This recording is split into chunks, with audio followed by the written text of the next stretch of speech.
welcome to today's session. We're going to kick it off with Racine. Good morning. Thank you all for participating in our focused discussion today on how to build an effective business use case when changing your core system. My name is Racine Evans, and I'm a senior analyst here at Zafin. In this fire chat session, we'll have Bala, our Executive Vice President and Chief Technology Officer, and Greg Cleveland, our Executive Vice President of Market and Product Strategy. Bala brings to the fireside 30 years of deep and varied professional experiences. Prior to joining Zafin, he served as Chief Technology Officer of Banking and Capital Market for DXC Technology. Bala also has a global experience building architectural composability at major international companies like Xerox and IBM. Greg will bring a wealth of knowledge on business strategy and long-term sustainable growth.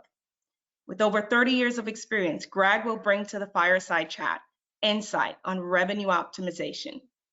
Prior to Zafin, Greg worked for major market leaders in the financial services industry, including Technisys, Intellect Design Arena, and FIS, to name a few.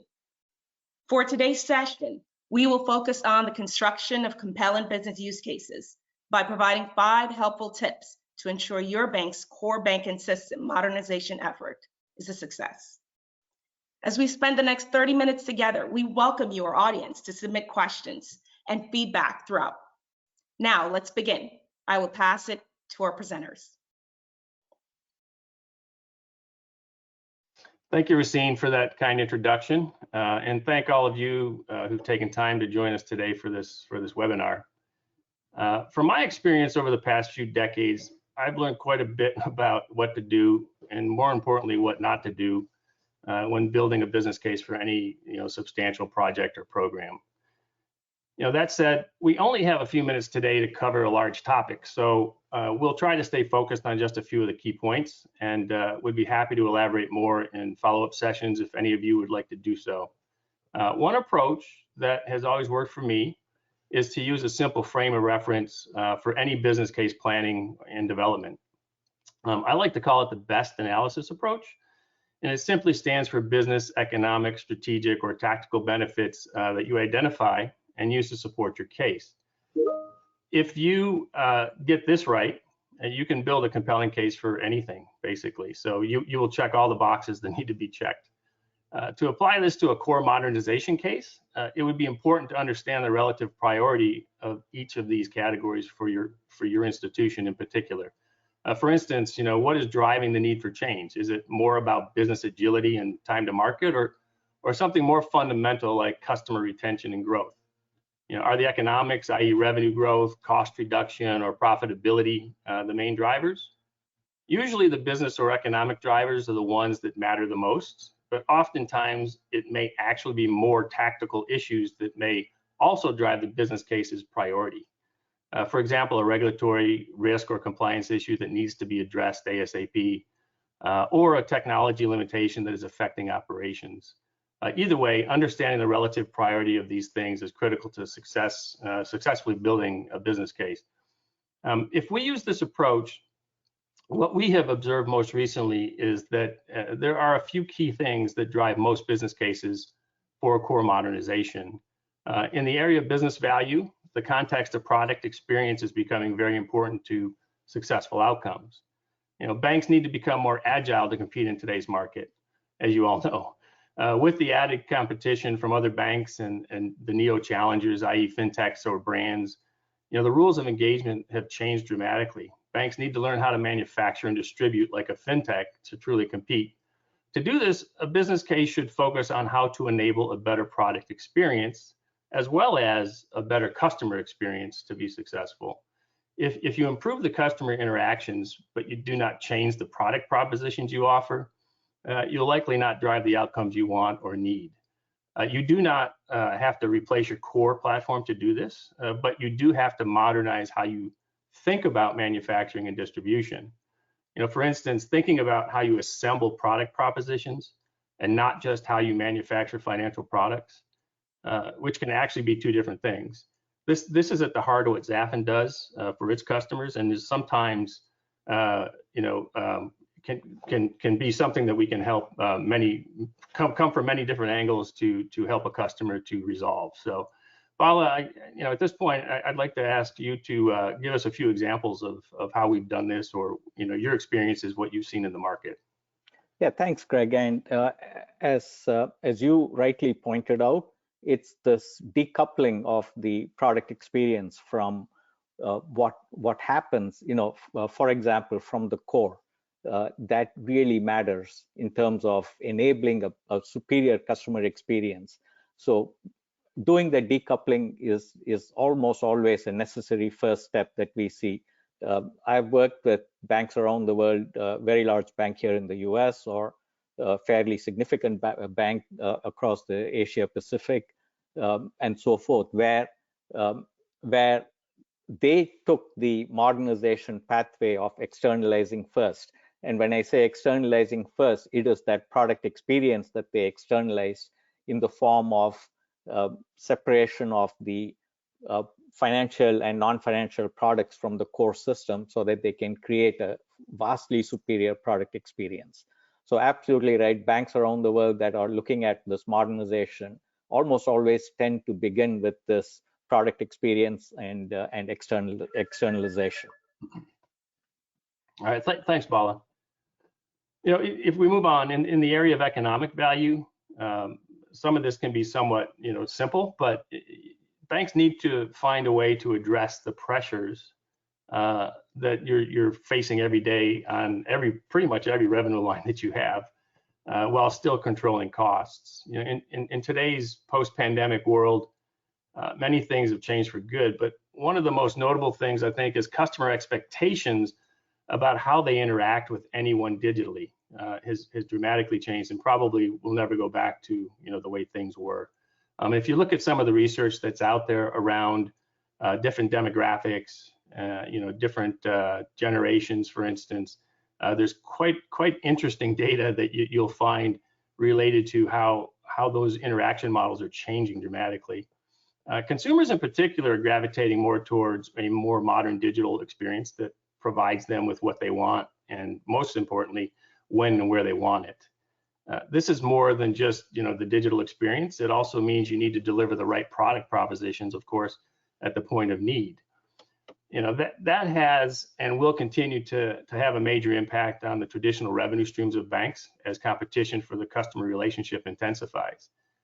There is a recent research report out that suggests banks are actually in a revenue recession already, even though things look pretty good on the surface.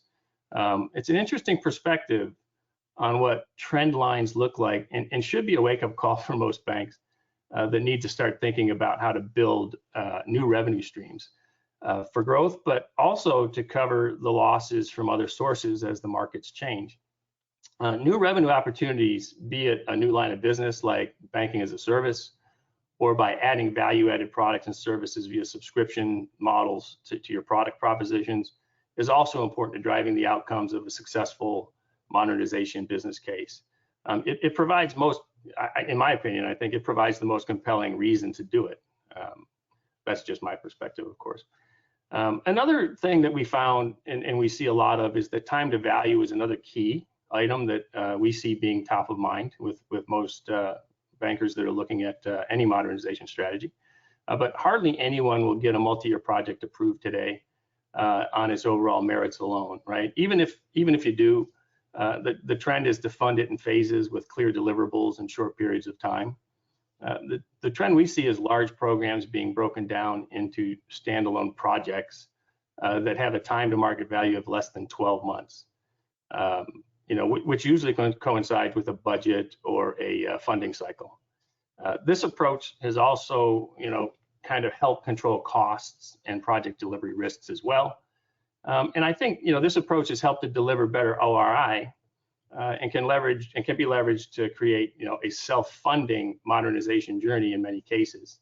So Bala, again, I'd like to ask you to maybe give us some details or some examples of where we've seen this happening across our customer base or in the market as well. Yeah, absolutely, Greg. And incidentally, nobody wants to start on a large program such as what a modernization effort would be and wait for a year, 2 years, 3 years, 4 years, 5 years to see benefits coming. As you said, these new revenue streams are important, but just as important is the realization of the ROI and getting to that revenue quicker and faster.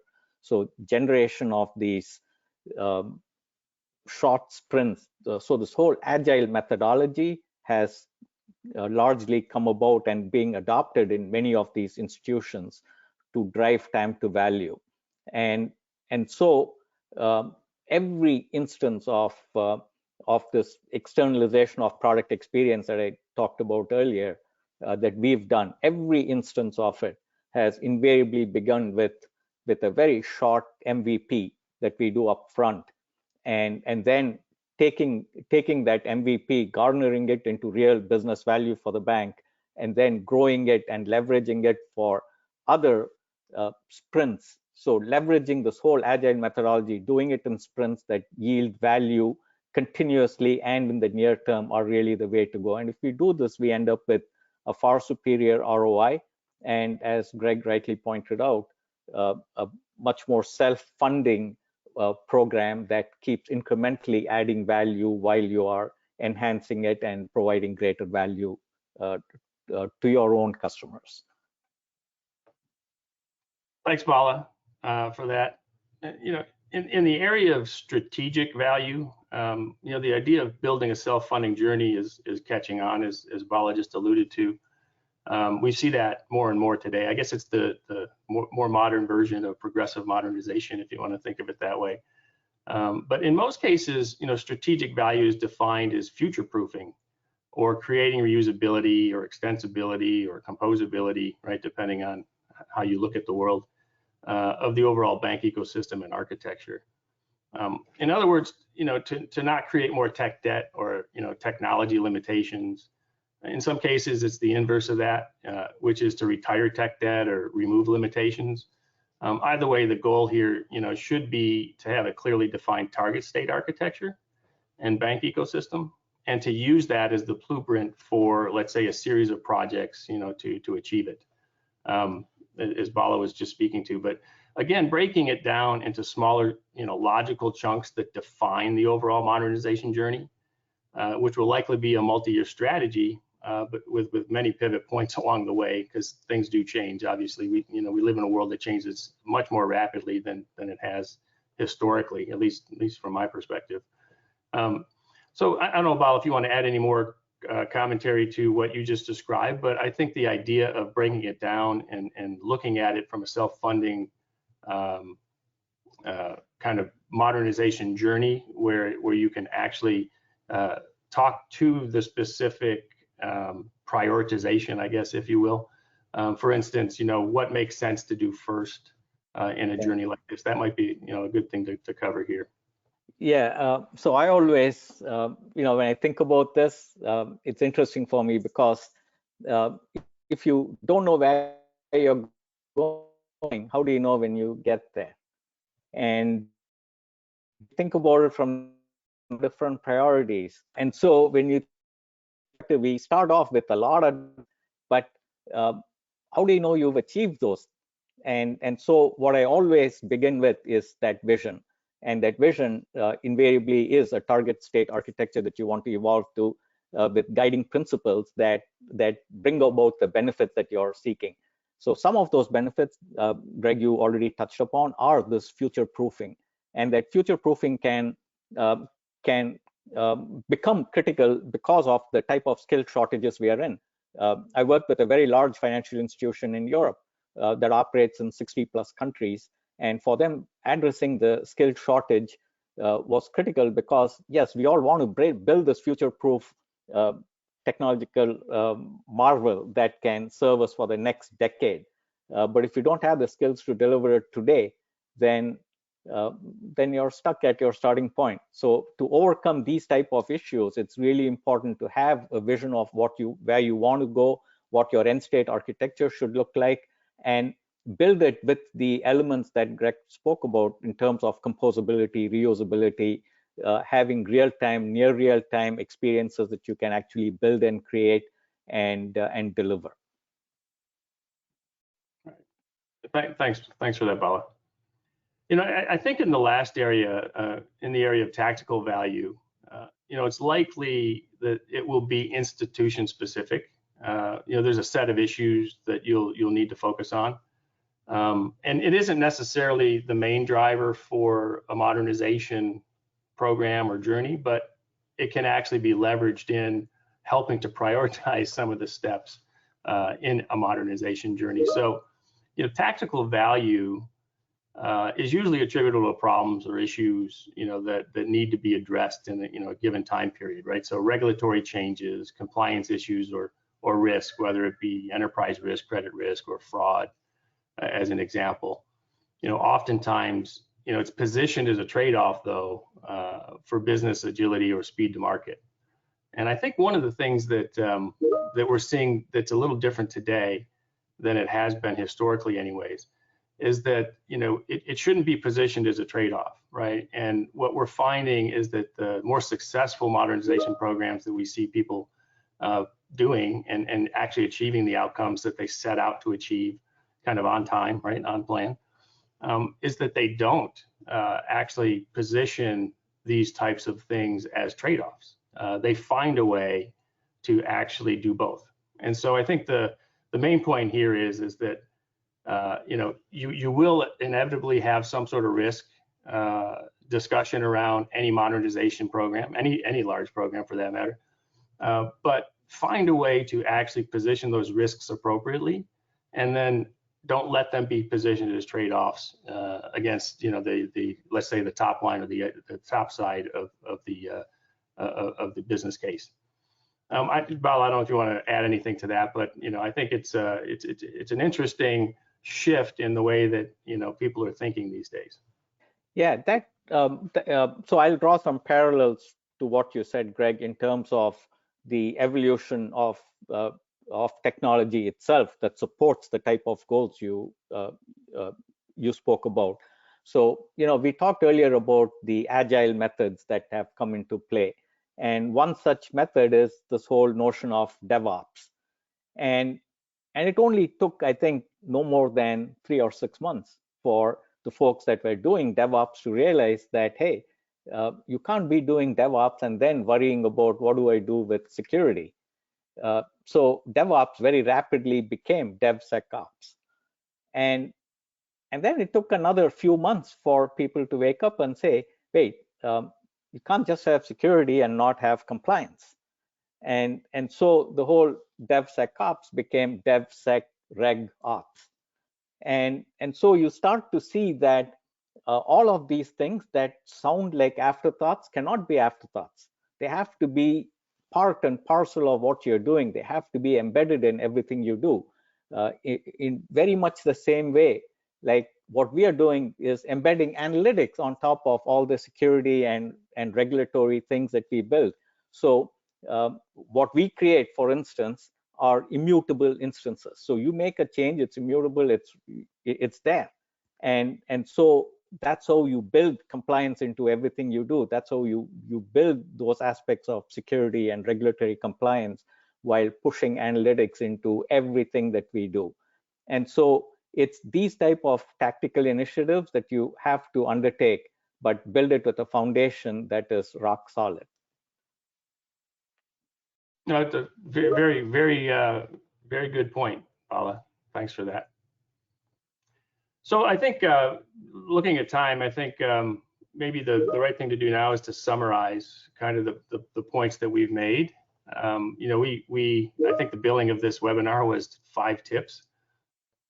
So you know, from my perspective, right, I've broken this down into 4 different categories: business value, economic value, strategic value, and tactical value.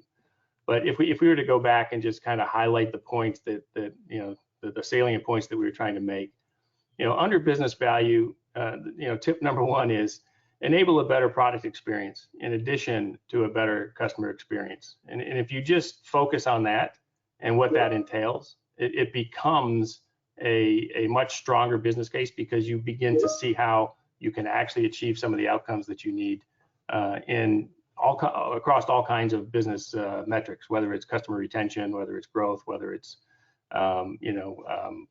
being able to meet the customer demand at the point of need, which is really what it's all about.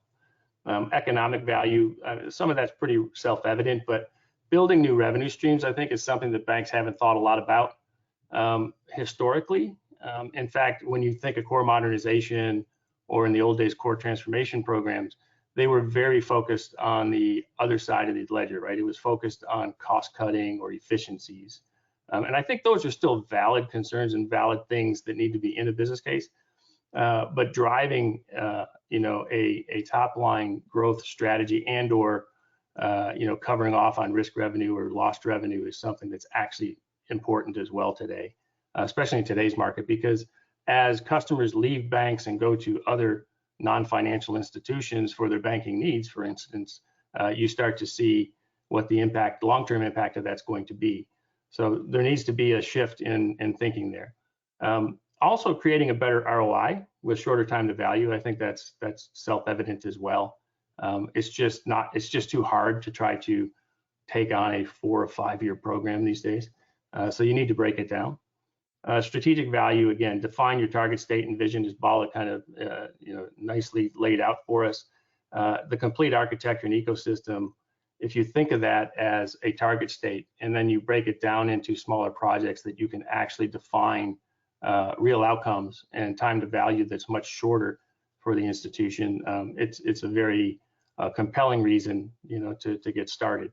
And the other side of this, which we didn't mention, is as you actually go on that journey, chances are you're going to make some changes to the target anyway. So having the ability to pivot and not have to, write off a bunch of stuff or actually create tech debt that you didn't intend to create is actually an important point of it as well. And lastly, I think the tactical value piece, the main point there was, address your risk as needed, but do not, view it as a trade-off for your compelling business ideas, because that isn't the way you want to be thinking about it going forward. So I think that that summarizes what we were trying to communicate today. Leanna, I'm not sure if we want to go into a Q&A at this point. We do, yes. And so time left, I guess, right? Yeah, we've got a few minutes, but the audience has been jumping in with lots of questions.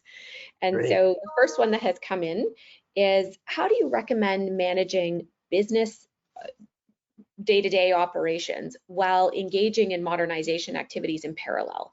What types of risks related to or could be included in the business case as we're kind of managing both states?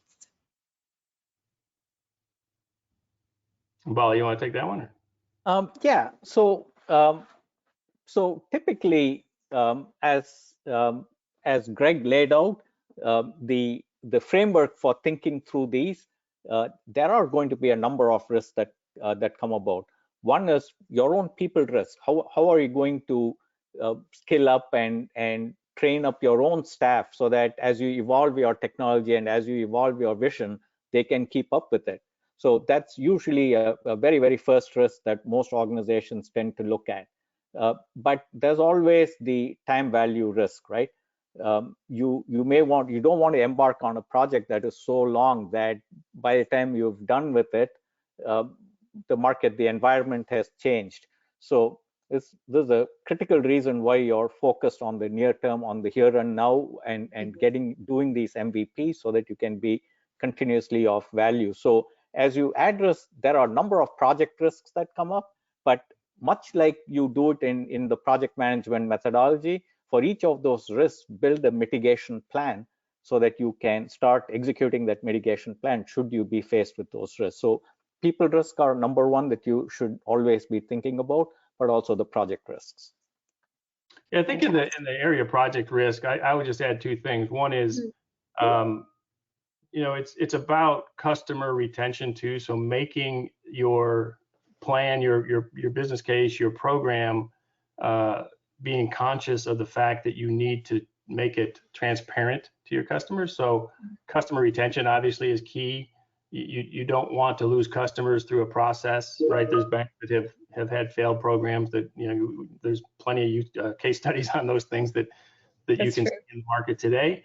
Yeah. But the reality is that by decoupling or by creating an abstraction layer on the front end of your modernization program and insulating your customers from the type of changes you will need to ultimately make, especially from an integration risk standpoint and migration risk if migration is part of your plan. Those things are kind of key to I would say the successful first or second step of any modernization journey. So we've got 2 more questions with 4 minutes to tackle. So let's see if we can try to. The first one is from one of our audience members who is looking for an example of a product that has been done.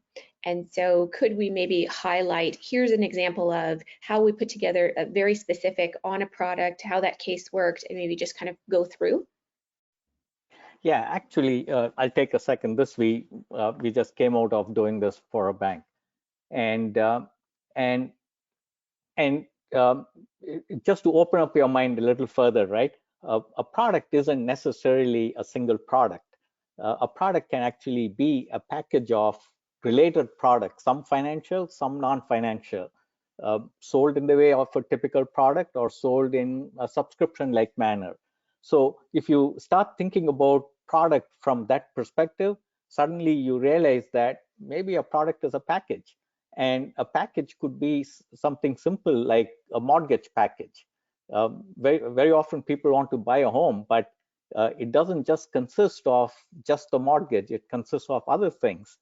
Maybe they want to buy a solar efficient home, so on and so forth. So you can start envisioning that the package can be a mortgage, can have some insurance tied with it, may have some other things tied with it that make it really interesting. So the envisioning of a product that goes beyond just a typical financial product, I think, is really the order of the day, and one that we are already reacting to and delivering. Mm-hmm. So I think that dovetails nicely into our next question, where all of our participants have received access to a Gardner article that we've kind of elevated our advice onto. And this really speaks to the fact that BaaS is increasing and financial institutions look to value their tech stacks. And how do you value your tech stack and at the same time embrace composability? How do those two go together, Bala? Could you maybe help us understand that? Yeah, actually, I can help illustrate that probably best by showing you what we do. So for instance, what you're seeing on my screen here is the components that Zafin builds, that we build to allow a bank to compose them to meet their unique needs.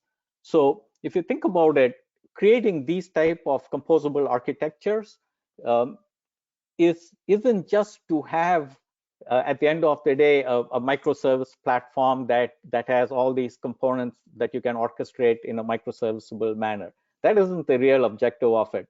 But the objective is to allow a banker to sit and construct that package that I talked about that can consist of highly unique rates or highly unique fees that can go into and be tailored to an individual or to a cohort that is narrow or cohort that is wide, and to be able to compose these type of solutions that are unique in the marketplace. That's what composability is all about, and that begins with having a solution like what I show here in terms of the components that can actually be assembled and create something unique. That's what you want to do, because if you do that, then you can not just be reactive, but you can actually be proactive. As you start sensing needs in the marketplace, you can start getting proactive and bring out unique offers to the market space. Wonderful. Thank you, Bala. What an excellent example of agility and risk. A nice way to balance that. We're coming up to time. We've had such an engaging conversation today, but I want to kind of just pull up where people can continue our dialogue, because I'm sure there's additional questions out there as they sit back and reflect on how they're building their business case. And I know that both of you are open to engaging in that conversation with our clients and really helping to kind of make sure that they're successful along their journey, irrespective of where they are.